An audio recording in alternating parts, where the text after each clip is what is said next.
This story took place during the period of time after great teacher Shen kicked Luo Binghe into the abyss.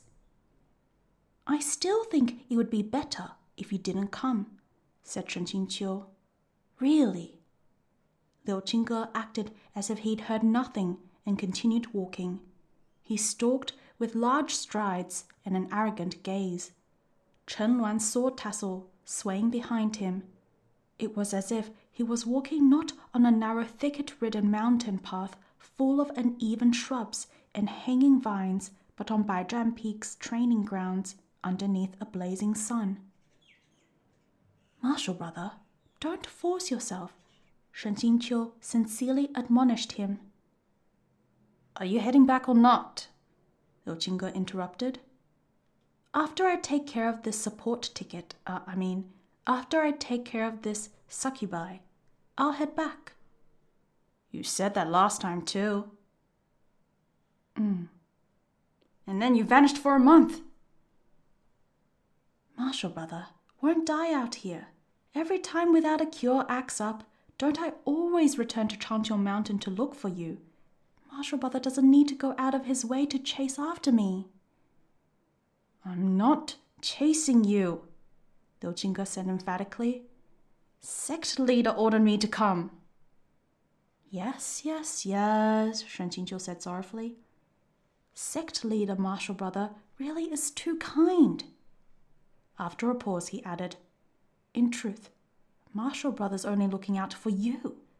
The rumors at the foot of the mountain say that these succubi adore beautiful men who are full of vigor. So if Liu martial brother insists on coming, they'll undoubtedly target him. Liu martial brother humphed and was about to reply when a stream of gorgeous enchanting song languidly echoed down the valley. The singing was beautiful, filled with an invitation that lingered after the melody, and any who heard it felt a feathery touch brush their heart. The two of them turned off the path and arrived at the entrance to a cave. Some 10 young servant girls emerged from the surrounding grass and flowers. Every single one was radiant, their hair combed into twin buns, their appearance young and tender. In fact, they were young and tender, so much so that they didn't know to restrain their fey aura. Who are you, newcomers? They called out crisply. At the sight of this bevy of young girls blocking their way, Shen Qingqiu said pleasantly, We are... But before he could finish greeting them, Liu Jingge reached back for Chen Luan's sword and slid the blade 2 inches from its sheath. Sword glares swept through the area. This simple motion carved the boulder covering the cave in 2, and the girls immediately shrieked, retreating into the foliage. Because of the advantages of their race, succubi often had a pleasing appearance, and they rarely had a chance to encounter such violent treatment. On top of that, these ones were young and had little real-world experience. They promptly started to cry. The mountainside was filled with sniffling and sobbing of young girls as they wailed and wept. Shen Qingqiu rubbed his ears. Martial brother, you have absolutely no idea how to treat women gently. Liu Jingge was irritated, and his words were clipped and forceful, spoken without hesitation. There's no need to be gentle with monsters. Hurry up and fight, then we can go back.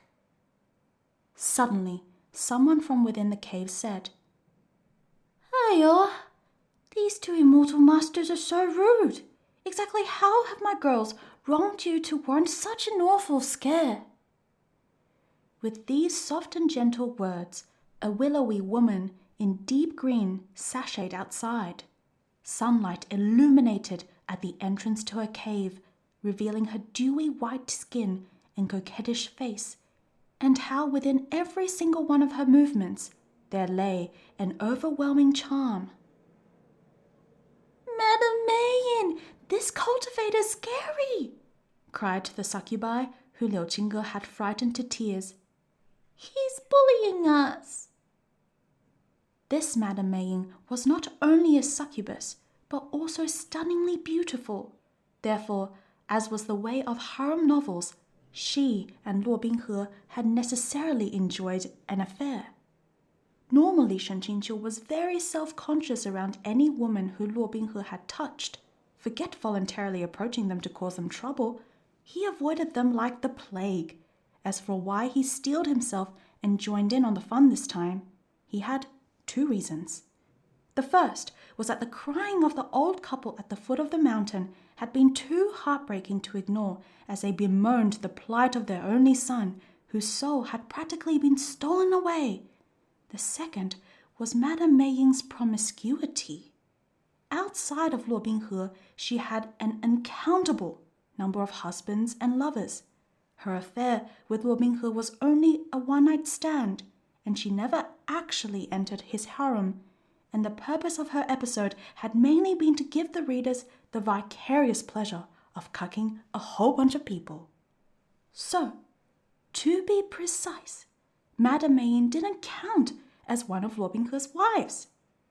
Liu Qingge clearly had no intention of chatting with this member of the opposite gender. He showed no remorse for destroying the Madam's gate as he turned his head away. Shen Qingqiu coughed. My martial brother isn't used to engaging with outsiders. Madame Meiyin looked serenely at Shen Qingqiu. My girls here are young and ignorant.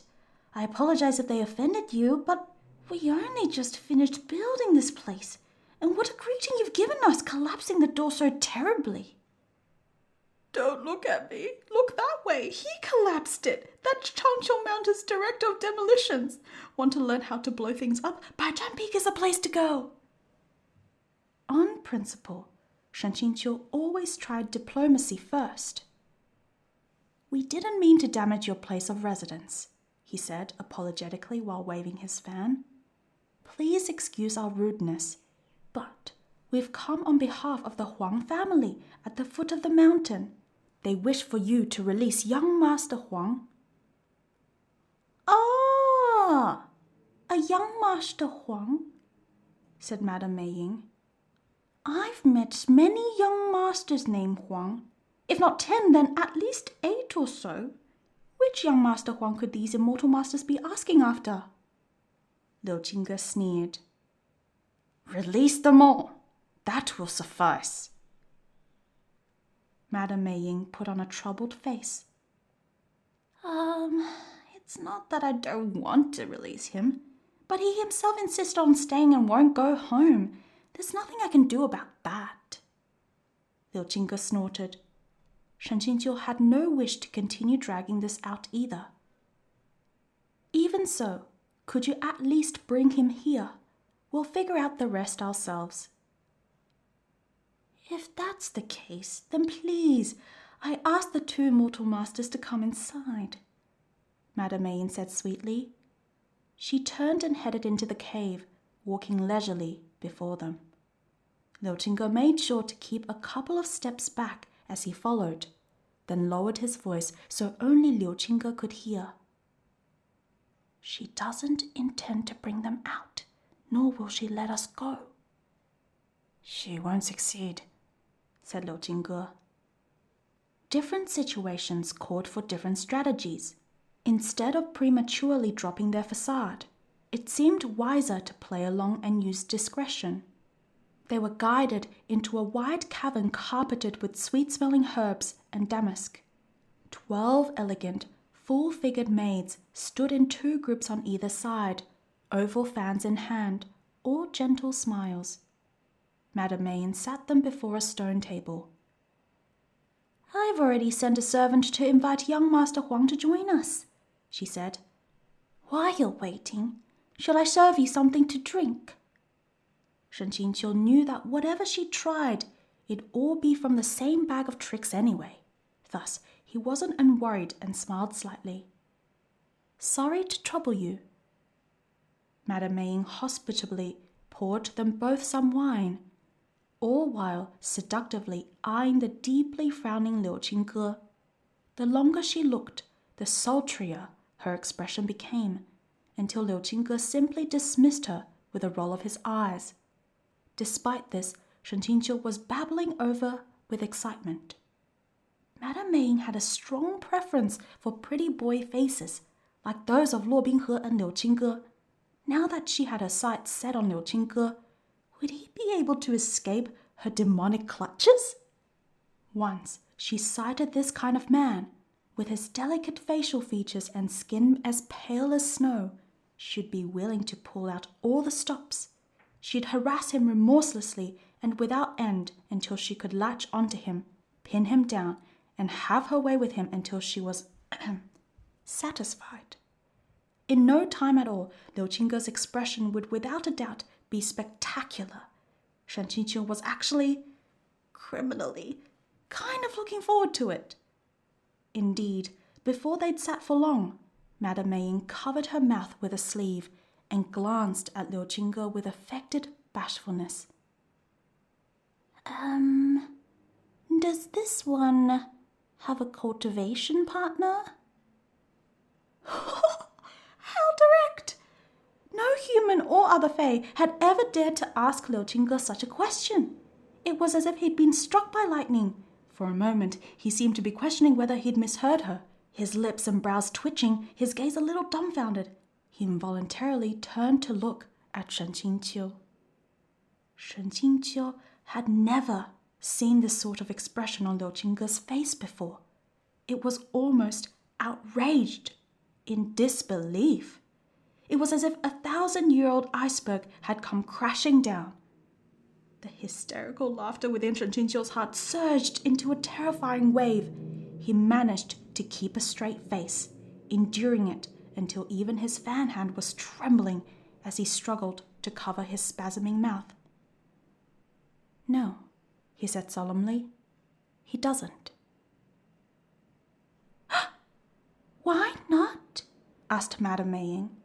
With such a striking appearance, how can it be that no woman has fallen for him? I don't believe it. Shen Qingqiu expressed his agreement. I'm curious too. Otherwise, why would one of the 10 great mysteries of Changqiu Mountain sect be, quote, is Great Master Liu asexual? Liu Qingge stuffily sucked in a breath, then icily said, Why hasn't the boy arrived yet? Please be patient, immortal master, said Madame Meiyin. Perhaps young Master Huang isn't willing to come. If you're frustrated, how about I entertain you for a bit to, help lift your spirits? Shen Qingqiu cheerfully agreed. I have no other skills, but at the very least, my meager divinations and fortune-telling on the matter of love have always been accurate, she said. Which one of these immortal masters is willing to let me read him? Shen Qingqiu asked to his side. Marshal brother, are you interested? I am not, Liu Qingge said stiffly. Shen Qingqiu shrugged. Since he's not interested, it will have to be me. Indeed, in accordance with the canon of the original work, Madame Meiyin's fortunes and divinations regarding predestined love and fortune-tellings pertaining to marriage were 100% accurate. If she said Luo Binghe would have 613 wives, there was no question, and he would have more than 612. If she said that one of his wives liked the cow-beeped position, then the wife in question definitely wouldn't enjoy dog-beep style.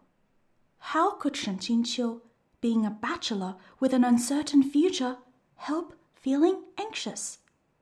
Madame Meiyin smiled pleasantly, then turned over her porcelain wrist to produce a delicate flower bud, which she presented to Shen Qingqiu. Please breathe upon it. Shen Qingqiu was familiar with the process. He lowered his head and blew gently. When Madame Meiyin withdrew her hand, the originally closed bud had already slowly begun to bloom. She picked it up by the stem and held it before her eyes, lips quirked in a smile, before glancing at the flower center and freezing. Liu Qingge had been sitting up straight, alert. At this, He bent slightly toward them, like he wanted to listen in. Shen Qingqiu nudged his shoulder with his fan. "Marshal brother, weren't you not interested?" Liu Jingge swiftly straightened again. The longer Madame Meiyin looked at the petals, the more solemn her expression became. Finally, she said, distressed, "Sir, about the red thread from your past, my skill is insufficient, so I can't see it clearly. At first glance, it seemed like you were alone, but if I look carefully, I can catch a faint glimpse of another thread." She concluded regretfully, "This thread has been cut. Such a pity." Shen Jiu once had a fiancé, but Shen Yuan was a single dog. Their two threads were tangled together, so it was no surprise that the madam couldn't see it all clearly. Shen Qingqiu expressed his understanding. "Don't worry about the past. If the madam doesn't mind, please look into my future." He desperately wanted to know if he'd ever find a woman over here. She didn't have to be a peerless beauty, as long as she wasn't a tranny. Yet, who could have guessed that Madame Meiyin's face would become even stranger, like she couldn't find the words to explain? This expression made Shen Qingqiu's heart thump heavily. Could it be he'd be single for life? At last, Madame Meiyin began to speak.